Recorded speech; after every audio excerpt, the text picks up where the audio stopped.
With a different melody in the process itself, Asar begins, and life in the villages comes alive. Farmers across Nepal prepare their fields with care, ready to plant the most important crop, rice.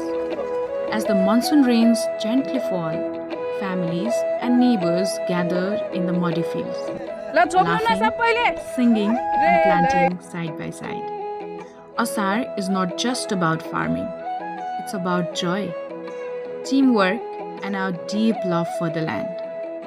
Celebrate the season of unity, rhythm, and renewal. Experience Asar through Himalayan Ambience.